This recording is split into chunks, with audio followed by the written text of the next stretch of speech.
سلام د څلورو بجو لاندو خبرونو ته ښه راغلاست. امریکایي ځواکونو پر وسلوالو طالبانو هوایي بریدونه پیل کړي دي.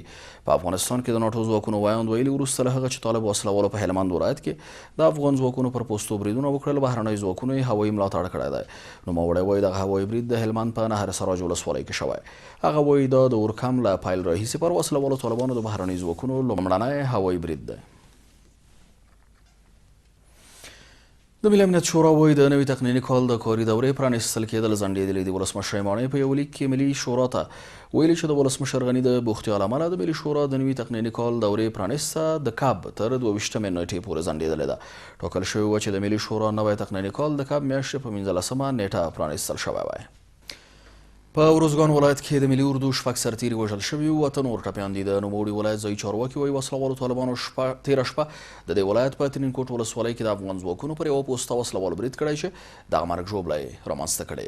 چارواکي وایي په دې برید کې اته طالب وسلوال وژل شوي هم دي. وسلوالو طالبانو په کندوز ولایت کې د ملي اردو پر پوستو ډله ییز بریدونه کړي او 14 سرتیري وژلي دي. د کندوز ځایي چارواکي وایي چې وسلوالو طالبانو تېره شپه د ملي اردو پر یوه پوسته وسلوال برید کړی چې له امله یې 14 سرتیري وژل شوي او اته نور ټپیان دي. چارواکي وایي په دې برید کې وسلوالو طالبانو ته هم مرګ ژوبله اوښتې، خو دقیق شمېر یې نه دی روښانه. دا په داسې حال کې ده چې افغان حکومت د اورکم پر دوام ټینګار کړی دی.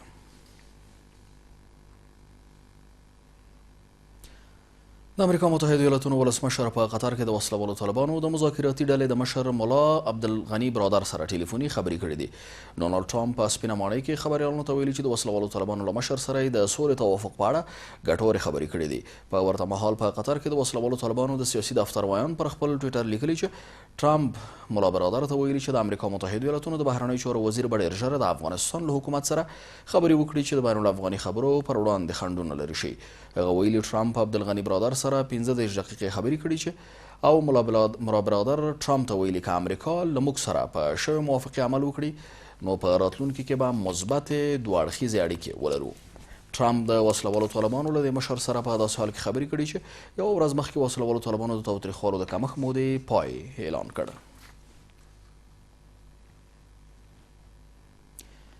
ولسمشر ماڼۍ وایي اشرف غني د قطر له امیر سره د سولې پروسې په اړه ټلیفوني خبرې کړې دي. ارګوي د قطر امیر شیخ تمیم د ټلیفوني تماس له لارې له افغان ولسمشر سره د سولې پروسې په اړه خبرې وکړې. ارګوي د قطر امیر ژمنه وکړه چې د افغانستان د سولې پروسې اسانتیاو برابرولو په برخه کې هر ډول همکارۍ ته چمتو دی. د قطر امیر وویل په هغه کتنه کې چې له وسلوالو طالبانو سره یې لرله هغوی ته څرګنده کړه نننی افغانستان د 2 لسیزو مخکې هیواد نه دی، بلکې په افغانستان کې یو لړ نوي واقعیتونه رامنځته شوي او د هیواد تغییر کړی دی. د روسیې د بهرنیو چارو وزارت وایي له افغانستانه د بهرنیو ځواکونو وتل باید په دې هیواد کې د ثبات لامل شي.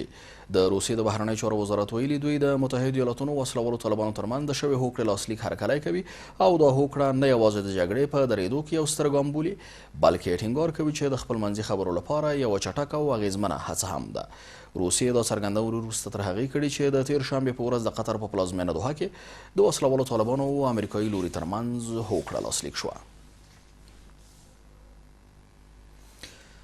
متحده عربي امارات له افغان حکومت سره د کرونا ویروس پر ضد د مبارزې په هدف د 3.5 میلیونه ډالرو په ارزښت مرسته وکړه. عامه روغتیا وزارت وایي د مرستو دغه بسته به د مارچ په 4 افغانستان ته ورسیږي چې پکې روغتیایي توکي او درمل شامل دي. عامه روغتیا وزارت وایي دغه مرستې به په افغانستان کې د کرونا ویروس سره د مبارزې په هڅو ولګول شي. له دې وړاندې ولسمشر هم مالي وزارت ته حکم کړی و چې د کرونا ویروس د مخنیوي لپاره د 15 میلیونه ډالر ځانګړي کړي. افغان حکومت د طالب بندیانو په اړه د پاکستان د بهرنیو چارو وزیر وروستۍ څرګندونې وغندلې. د بهرنیو چارو وزارت وایي په دې اړه په کابل کې د پاکستان سفارت ته یوه اعتراضیه یادښت سپارلی دی.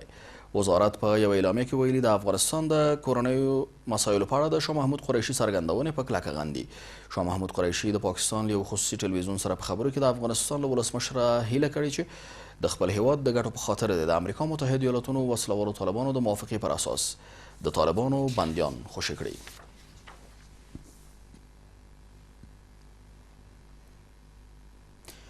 د افغانستان لپاره د روسیې ځانګړی استازی وایي د امنیت شورا له توافق وروسته له طالب مشرانو څخه د بندیزونو لرې کېدو سره موافق دی. زمیر کابلوف وایي امریکا متحده ایالات له امنیت شورا غوښتي دي چې د می میاشتې تر پایه د طالب مشرانو نومونه د بندیزونو له لسته وباسي. کابلوف وایي که د ملګرو ملتونو امنیت شورا دغه پریکړه وکړي او د یادو کسانو نومونه له تورو لسته وباسي نو روسیه هم تیاره ده چې پر وسله والو طالبانو شته بندیزونه لرې کړي.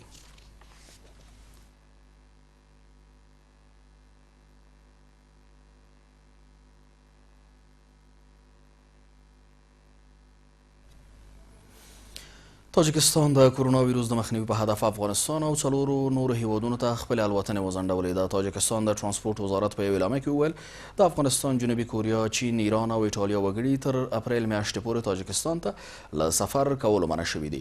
تر دې مخکې ازبکستان تېره دوشنبه د کرونا ویروس د خپرېدو له ویرې افغانستان ته خپلې الوتنې وځنډولې. تمه کېږي تاجکستان د دغو 5 هیوادونو د وګړو د تګ ممنوعیت تمدید هم شي. ترکي ځواکونو د سوریې ادلب ښار کې د بشار الاسد د دولتي ځواکونو یوه بله جنګي جټ الوتکه هم نسکوره کړې ده. دا د سوریې د دولتي ځواکونو درېیمه جټ الوتکه شوه چې روانه اونۍ د ترکي ځواکونو لخوا نسکورېږي. ترکیې پر دې سربیره ادلب ښار کې اضافي ځواکونه هم استولي چې د بشار الاسد د رژیم پر خلاف د پوځي عملیاتو د پراخېدو ان د دمشق له ملاتړي روسیې سره د ټکر د احتمال خطر رامنځته کړی دی. کرملن ماڼۍ همدې ته په کتو د سه شنبې په ورځ ویل هیله لري ترکیې سره د مستقیم تقابل د رامنځته کېدو خطر راکم کړي. دا و تر دې دمه وروستي خبرونه. له ملتیا مننه کوم. تر بیا د خدای په امان.